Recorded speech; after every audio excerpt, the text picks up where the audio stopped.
வணக்கம் astro அரஞ்சி channel நேயர்களே, நான் உங்கள் அன்பான சயின்டிபிக் வேதிக் அஸ்ட்ராலஜர் அஸ்ட்ரோ அரஞ்சி பேசுகிறேன். நல்லது நினைப்போம், நல்லதே நடக்கும். அடுத்த 120 நாட்கள், அதாவது 4 மாதங்கள், செப்டம்பர் 1 2025 இருந்து டிசம்பர் 31 2025 வரைக்கும் மகர ராசிக்காரர்களுக்கு எத்தகைய ஒரு பலாபலன்கள் நிறைந்த ஒரு காலகட்டமாக இருக்க போகிறதுன்னு இந்த வீடியோவில் சயின்டிபிக் வேதிக் அஸ்ட்ராலஜி முறையில் துல்லியமாக பார்க்க போகிறோம்.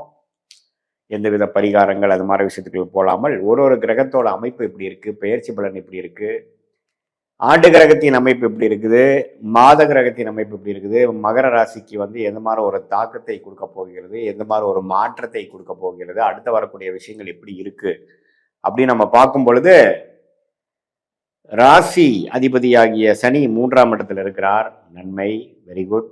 குரு 6ஆம் இடத்துல இருந்து 12ஆம் வீட்டு கனெக்ட் ஆகிறார், கொஞ்சம் அன்செட்டில்டான சில விஷயங்கள் கொடுக்குறார். அதாவது செட்டில்டான விஷயத்துலேருந்து ஒரு டிரான்சிஷனரியான ஒரு அமைப்பு, மாற்றங்கள், பண விஷயத்தில் இடம் மாற்றங்கள், பணத்தில் குடுக்கல் வாங்கல், சுபவிரயங்கள், கடன்படுதல், கடன்பட்டு அதிகமான சில அபிவிருத்தி செய்ய பிளான் பண்ணுவது, சுபவிரயங்கள் செய்வது, வெளிநாடு போவது, ஒரு இடத்த விட்டு இடம் மாறுவது, உடல் உபாதைகள்னால சில விஷயங்கள் நடக்கிறது, அது மாதிரி சில அமைப்புகள் இந்த குரு 6ஆம் இடத்துல இருந்து கொடுக்குறார்.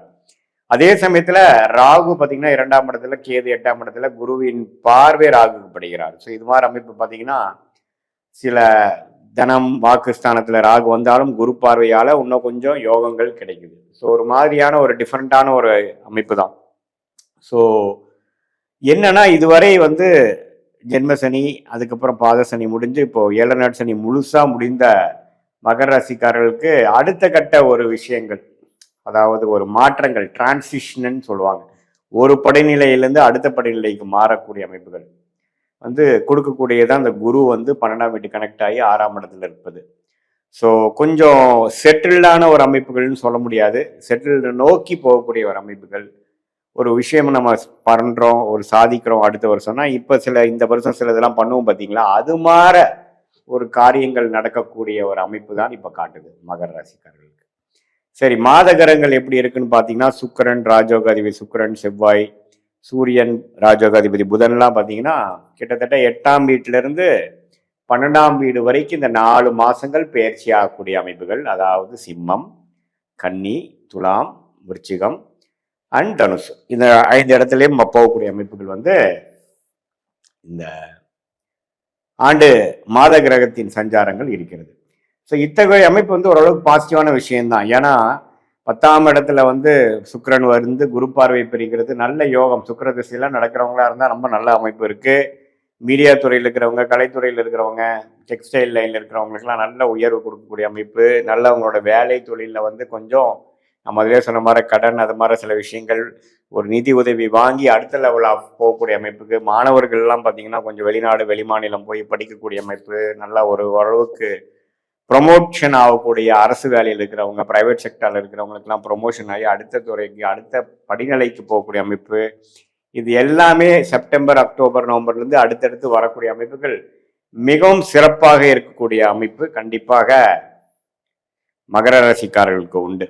இதில் பாருங்க, செவ்வாய் பார்த்தீங்கன்னா ஓரளவுக்கு 10ஆம் இடத்துக்கே தொழில் மேன்மை, வேலையில் ஒரு ப்ரொமோஷன், ஒரு அதிகார விஷயங்கள், ஒரு அரசு விஷயத்துல போய் கொஞ்சம் அதிகாரத்தில் போகிறது, அல்லது கொஞ்சம் ஹெட் பொசிஷனுக்கு போகுது, அது மாதிரி விஷயங்கள்லாம் இருக்குது. அதே சமயத்தில் மாணவர்கள் பாருங்கள் ஓரளவுக்கு நல்லா படிக்கக்கூடிய அமைப்பு, முதலோட இன்னும் கொஞ்சம் கிளாரிட்டியோட பண்ணக்கூடிய அமைப்பு. நம்ம என்ன ஹையர் ஸ்டடீஸ் பண்ணுறோம் அப்படிங்கிறதுல ஓரளவுக்கு தேர்ச்சி பெறக்கூடிய, ஒரு தெளிவு பெறக்கூடிய அமைப்பு எல்லாமே இந்த காலகட்டத்தில் ஒரு அக்டோபர், நவம்பர், டிசம்பர் வாக்கில் ஓரளவுக்கு வரக்கூடிய அமைப்பு மகர ராசிக்காரர்களுக்கு உண்டு. ஸோ 7 நாள் சனி முடிஞ்சிருச்சு. அதே சமயத்தில் குரு ஓரளவுக்கு 12ஆம் இடம், 2ஆம் இடம், 10ஆம் இடத்தை பார்ப்பதனால் தொழில் வேலையில் நம்ம ஸ்டேட்டஸில் முன்னேறுவதற்கு என்னென்ன விஷயங்கள், அதுக்கு வேணுங்கிற மாற்றங்கள், அதுக்கு வேணுங்கிற சீர்திருத்தங்கள், அதுக்கு வேணுங்கிற முயற்சிகள் எல்லாமே, பணம் விஷயம், இடம் விஷயம், வாழ்க்கையில் லைஃப் ஸ்டைல் விஷயங்கள் எல்லாத்தையும் மாற்றத்தை கொண்டு வரக்கூடிய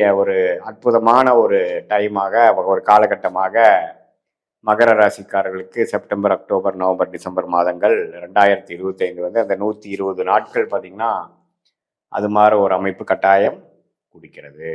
இது வந்து ஓரளவுக்கு மாத கிரகத்தின் சஞ்சாரங்கள், ஆண்டு கிரகத்தின் சஞ்சாரம் வச்சு ஒரு பொதுவான பலனே தவிர, உங்களுடைய பிறந்த தேதி, பிறந்த நேரம், பிறந்த ஊரை வைத்து வரக்கூடிய துல்லியமான ஜாதக பலனை வைத்துதான் நம்ம வந்து எப்படி இந்த கோச்சாரத்தையும் சேர்த்து வைத்து இந்த தசநாதன் எப்படி இருக்குது, நீ போயிட்டு இருக்கக்கூடிய புக்தி எப்படி, உங்க லக்னத்துக்கு அவர் யோகத்தை கொடுக்கக்கூடியவரா, அவயோகத்தை கொடுக்கக்கூடியவரா, எது மாதிரி ஆதிபத்தியத்தை கொடுக்க போறார், எது மாதிரி பாவம் இப்போ வந்து ரன் ஆயிட்டு இருக்கு, உங்களுக்கு போய்கொண்டு இருக்கிறது, எந்த மாதிரி வாழ்க்கை மாற்றங்கள் வந்து நம்மளால பார்க்க முடிகிறது உங்க ஜாதகத்துல. இந்த பொது பலன், இந்த துல்லியமான பலன் ரெண்டு சேர்த்து பார்க்கும் பொழுது சயின்டிபிக் வேதிக் அஸ்ட்ராலஜி முறையில பார்த்தீங்கன்னா நல்லா துல்லியமான பலன்களை நம்ம பார்த்து இதுல வந்து எது மாதிரி ஒரு சேஞ்சஸ் வந்து நம்ம எதிர்பார்க்கலாம் ஒரு 3 மாத காலத்தில், எது மாதிரி சேஞ்சஸ் ஒரு 6 மாத காலத்தில் எதிர்பார்க்கலாம், ஒரு வருடம், short term, long term pattern எப்படி இருக்கு,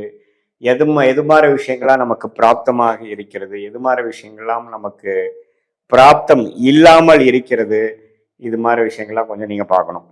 ஸோ இது இப்படி நீங்கள் பார்க்கும் பொழுது பார்த்தீங்கன்னா உங்களுக்கு வர வேண்டிய விஷயங்கள், உங்களுக்கு நீங்கள் இதுவரை நீங்கள் வந்து கடந்த ஒரு 6 மாதமாக ஒரு வருடமாக முயற்சி எடுத்துக்கொண்டு இருக்கக்கூடிய விஷயங்களுக்கு ஒரு பிரமாதமான ஒரு மேஜிக் போல் செயல்படக்கூடிய சில அமைப்புகள்லாம் வரக்கூடிய அமைப்புகள் உண்டு.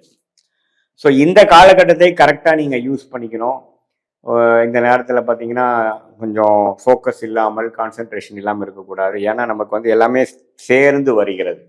என்னதான் நிதி நிலைமை, உடல் நிலைமைக்கு ஒரு மாதிரி சௌரியம் இல்லாமல் இருந்தாலும் இதனால் முயற்சிகள் பெறுவதனால், செய்வதனால் அடுத்த கட்ட விஷயத்துக்கு போகக்கூடிய அமைப்புகள் உண்டு.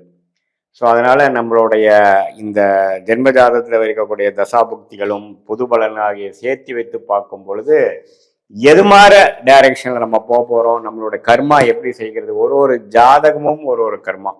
அந்த கர்மா உங்களோட ஜாதகத்தில் எந்த தசையில், எந்த புக்தியில், எந்த நட்சத்திரத்தில் இருக்குது, அது எங்கே மாதிரி ஒரு விஷயம் காட்டுது, எந்த துறை நமக்கு நல்லது, எந்த டைம் செய்வது நல்லது, எந்த எது மாதிரி ஒரு அணுகுமுறை தேவைப்படுகிறது, இந்த வேகமாக செல்லக்கூடிய விஷயமா இருக்கா, கொஞ்சம் நிறுத்தி நிதானமாக போகக்கூடிய அமைப்பு இருக்கா, ரிஸ்க் எடுக்கக்கூடிய டைமா, ரிஸ்க் இல்லாத டைமா, இப்போ காலகட்டம் நமக்கு சாதகமாக இருக்கிறதா அல்லது சாதகம் இல்லாமல் நம்மளை கவிழ்க்க போகக்கூடிய காலகட்டமாக இருக்கிறதா அப்படிங்கிறதெல்லாம் நம்ம வந்து சயின்டிஃபிக் வேதிக் அஸ்ட்ராலஜி முறையில் நம்ம கர்மாவின் அடிப்படையில் நம்மளுடைய ஜோதிடம் எப்படி செயல்படுகிறது, நம்ம வாழ்க்கை திட்டங்களை அதுக்கு தகுந்தமாற தீட்டி நம்மளுடைய வாழ்க்கை சம்பவங்களை அமைப்புவேனால் தேவையற்ற சமய விரயங்கள், தேவையற்ற பொருள் விரயங்களை எல்லாம் தவிர்த்து எதிர்நீச்சல் போட்டு நமக்கு பிராப்தமில்லாத விஷயங்களை செய்து துயரப்பட்டு நஷ்டப்பட்டு எல்லாத்தையுமே நம்ம ஓரளவுக்கு அவாய்ட் பண்ணி